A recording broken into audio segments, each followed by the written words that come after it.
Hey everyone, Scott here to discuss Kick-Ass 2, starring Aaron Taylor Johnson, Christopher Mintz-Plasse, Chloe Grace Moretz, Jim Carrey, Clark Duke, Morris Chestnut, and Donald Faison, and directed by Jeff Wadlow. Did I say that right? Yeah, I said it right. Now, before I get into the movie, I want to just say something right off the bat. I was excited for this movie coming out when it came out that year, 2013, I think is when it was. And what did I think of it now? Well, let's talk about it. So now instead of the Lionsgate logo, we get the Universal logo, as well as a color-blinding logo of Marv, which is Matthew Vaughn's studio of Marvel. But instead of the Lionsgate, we get a Universal logo, which is kind of weird to me. Like Hellboy did that when the second one came out, and I'll talk more about Hellboy when I get to the Guillermo del Toro series later this year. We open with Mindy and training Dave, getting shot by Mindy, beating up Dave, kind of like how Mindy got shot in the first Kick-Ass film.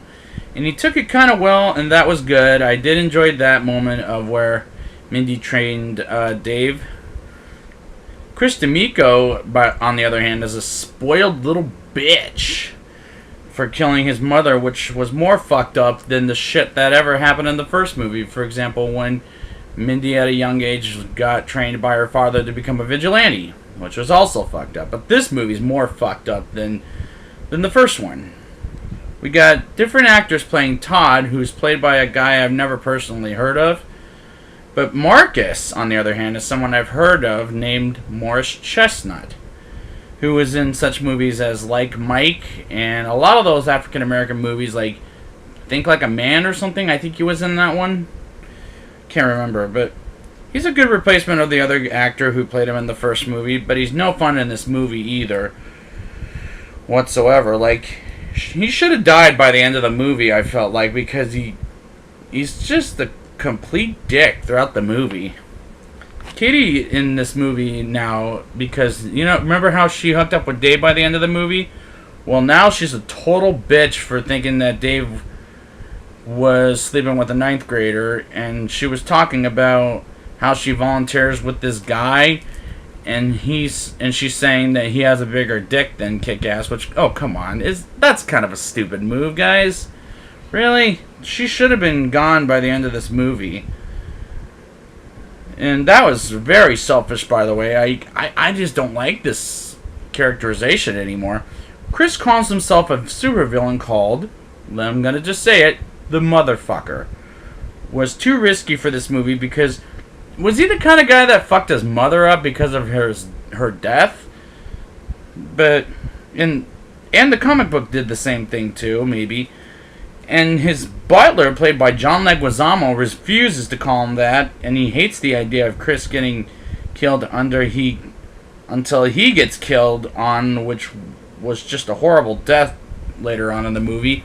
Just absolutely fucking horrible.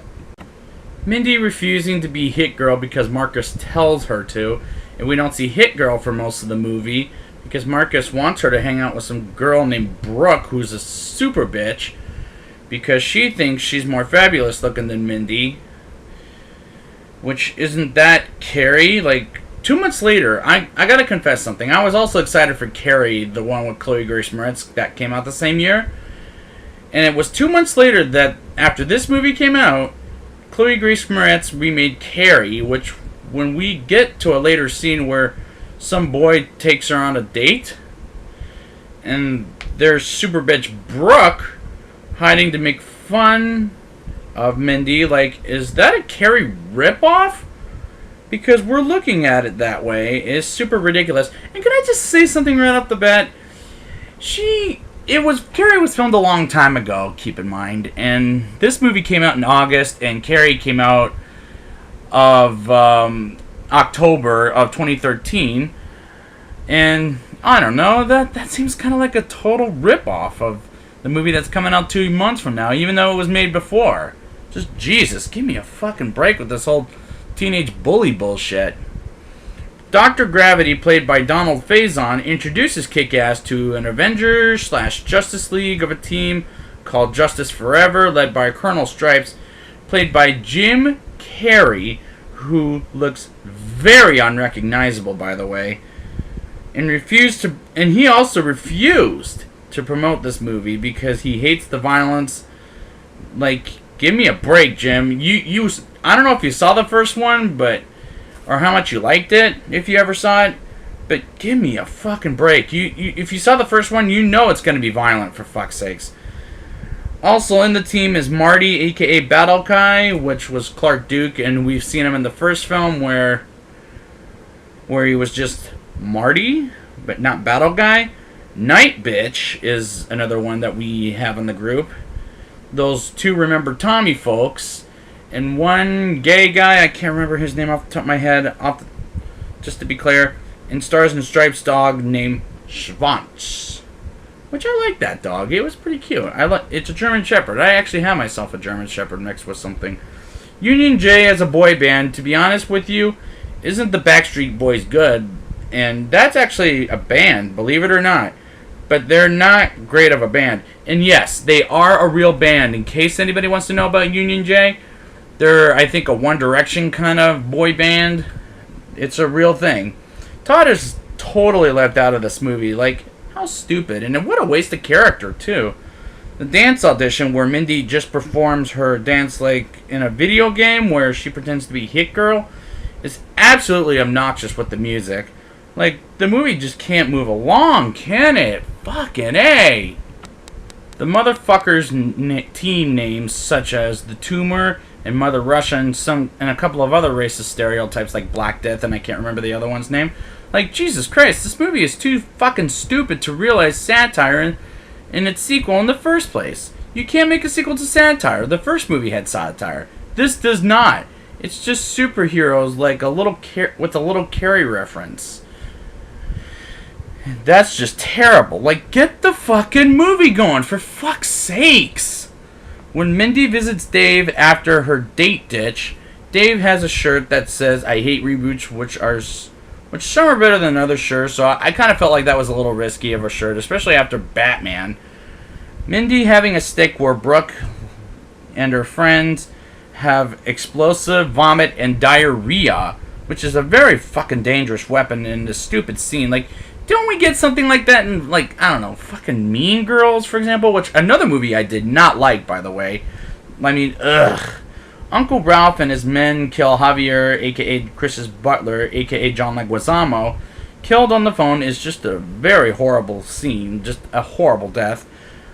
Another terrible scene is Colonel Stars and Stripes getting killed by, and Schwanz barking by the motherfuckers team, and because Colonel Stars and Stripes got killed, because why? And the next thing you know, the motherfucker tries to rape Night Bitch, and again, it's a terrible moment. Like, why the fuck would you as a supervillain try to rape a superhero? That is the stupidest way for your supervillain. For fuck's sakes.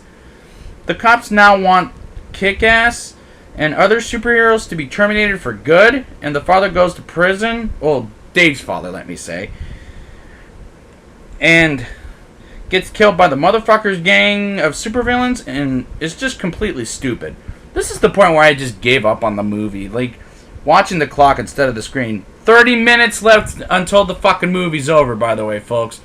It's not fun for me to watch this damn thing.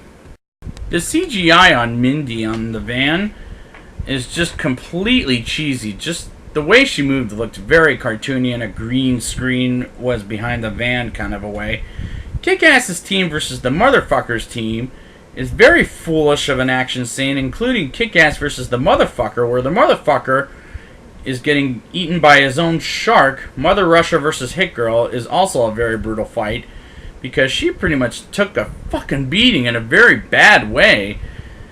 And the movie ends with Mindy taking off to a new life and Dave working out in a new kick-ass suit.